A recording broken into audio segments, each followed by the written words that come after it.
Hello, I'm Archbishop Coyne, and this is Coffee with the Archbishop. I have my hot coffee today. I don't have my iced coffee, even though it's summer, because I forgot to wash my iced coffee mug last night. It's in the dishwasher, so I'll take care of that.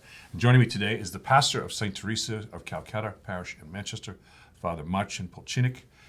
Father's originally from Japan. Yeah, I look like Japanese. He's originally from Poland, so he's joining us today. And I want to talk to you about two big things that are going on in your parish. One is the project to build a new church, which is a good thing, and the other is your schools. Now, right now you have two schools plus you're involved in a third school in Windsor. Yes, technically we have three schools in Manchester. We are reopening another school in St. Bartholomew Church because we don't have enough space.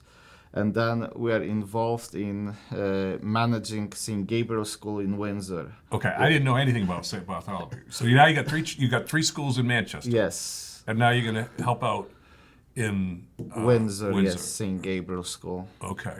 Very nice place, and we are welcoming kids there. Anyone who is watching can send kids. Well, there's a good thing about that school though, because of the different way in which the education is going to take place there. But first, you have such thriving community in terms of the schools. So the other two schools that you had originally there's just not enough room for the kids. Yeah, we have 600 students. Wow! And what's going to happen in St. Bart's though?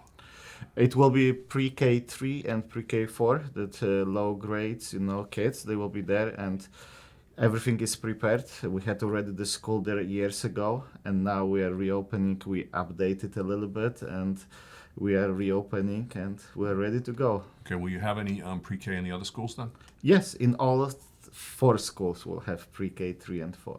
Okay. Now, in Windsor, St. Gabriel's was not thriving as a school. The numbers are really down for all kinds of different reasons and all that. And so working with the pastor and also with the superintendent of schools, Valmera, and others, they asked if you would be willing to foster a different type of school or different reality of school in St. Gabriel's school, not only to keep it open, but to provide another opportunity for families with children who learn differently. Yes, and this is everything, what we are doing now. It will be the process of a few years. Nothing is rebuilt, one day, but it's the process. Yes, we call this like micro school. They call this micro school, where we'll be focusing, to bring everyone who needs, Catholic education. Right, so basically what it is if we have children and families and children who have difficulty learning in a regular classroom environment. This right now, what you have is you're going to have pre-K through 2 there. Yes. And the families can have their children in smaller classroom sizes, more on hand, and maybe few more adults, teachers in the room, and all this other stuff. So. Yeah, this is what we are building the vision now for rebuilding this school, to make strong, Catholic school with, the extra services what we'll be able to offer. Yeah, but the other thing too is these children are not being segregated; they're still being mainstreamed. It's not like we're going to put the learning exactly. The children learn differently, or children have disabilities. They're going to go here. No, there'll be other children who are regular school, but these other children will be more mixed in. Yes, allowing this for is us the plan. To provide special services to them, because that's a concern when you're dealing with these things. I remember growing up that when I went to elementary school, we'd have the regular classroom, and then there were the children who were different, and they were known as that different classroom. They were known by other names as well. The idea mainstreaming is very important. Yes, and maintaining it. This is the goal. Yes. Yeah, and you've done a lot of work on that school in St. Gabriel. Oh yeah, last 4 weeks is very busy because we brought this school to the looking great. Refreshed the whole school. We put new floors, and we put everything up to date. That the school will be looking welcoming for kids. Correct? That this is what is our goal. That every parent and every kid who will come there will feel that it's home for them. What's great about this is as this model moves forward and we learn what works and what doesn't work and we develop it, my hope is that we can get it in other parts of the Archdiocese where our schools are, so that parents can have options for their children. Yes, and there's you a know. lot of need for Catholic schools, and we believe in it, in Manchester, that we need to grow beyond parishes. We need to grow beyond, places only to focus on what we have. We need to go out, and this is what our parish is doing. We want to go out and, to share the goodness of Catholic schools. And for those that are out there watching this, they may have seen the discussion I had about ECCA, which is a new program that's hopefully will be passed in the budget, where scholarships will be available to low-income, middle class, and lower-income kids and lower middle class kids to send their children to Catholic schools, so parents will have more choices too. Yeah, let's fight for it. Well, it's there. Yeah. The budget just has to get passed, and if it gets passed, we can use it. Obviously. Yes, it will be great because we need some support, correct? Catholic schools, we want, the best for kids. And as Archbishop, we're a non-profit organization, and we have, to work hard, but we love to work, to bring the best for kids. And our kids, after Catholic schools, they can go anywhere where they want, because they are well prepared. Yeah, especially, hopefully they'll go to our Catholic high schools. Yes. From your schools. Let's change the subject. You have this very small project about having to build a new church in downtown Manchester. It just doesn't take, I'm sure it takes up very little of your time. Yeah, a little bit. Now, basically, how many churches did you start out with in Manchester? In Manchester, we have 4 churches, and together we have 23 buildings. Okay. It's a lot of buildings, and when I came there, this is not a new concept of one church in Manchester. 30 years ago, people already, they were seeing this, issue what we'll have with less priests, and less support.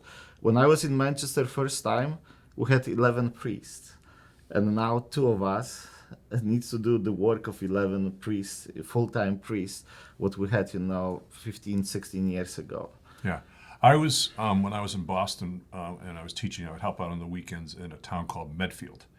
And Medfield only had one Catholic church, but it was downtown, and it only seated like 200 people. So they had to have like 11 masses on the weekend because Medfield just blew up. Yeah. And there was just so many Catholics. So they had to build a bigger church away from downtown so that it could reduce it to 4 masses on the weekend. And yeah, in our case it's the same. We are a growing community in Manchester, and we are seeing more and more people coming to the church. More and more people, they are asking to be received to the church, and we have baptisms regularly, and a lot of baptisms, and this is the growth of the church, and we need to focus also as a church on those unchurched people, correct? Like Jesus in the New Testament, he never ever was going to good Catholics, correct? He always was going out to proclaim his, message to these people who were seeking for something. This is what we are trying in Manchester. We are trying to do, we are trying this unchurched people to bring back to the church, that they will see that in the church is that we have the truth, but also we have something what is fulfilling their lives. And we are seeing that it works great, like offering, different options, like I call this different flavors of the Mass, like that everyone can find, that place where they can, be with Jesus.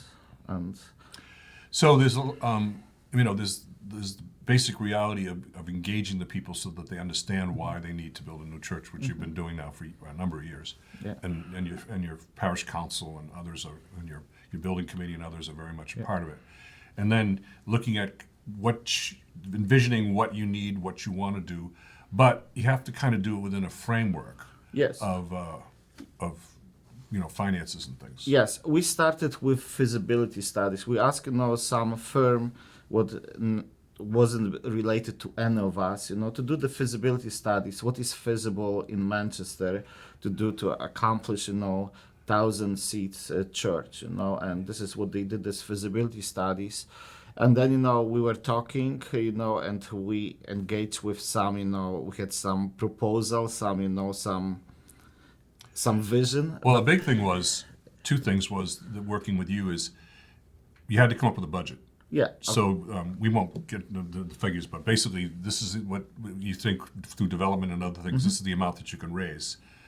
and then working with a project manager now, Correct. coming up and saying, okay, this is what our budget is. We got a project manager. This is the church we can build that'll seat 1,000 people. Yes, and this is what, it will be based how much money we can raise and how much money we have already. Yeah. This is what will determine, the church, how the church will be. Because the looking last like. thing you want to do, and all my years of working with churches and renovations, is get into debt. No, Because that just is a drag on your regular works and all that. Listen, there's a lot more we could say about this, and I wish I could spend more time with you, but we're drawing to a close in terms of our 10-minute things, and so I just wanted to thank you for coming in. And maybe as we move along and you start getting into more and more, we'll bring you back and we can tell the people more about what's going on, plans, show them the designs and things like that. But I thank you for coming, and I thank you for your faithful priesthood. Thank you, Archbishop. And this is Archbishop Christopher Coyne, and you've been watching Coffee with the Archbishop. God bless.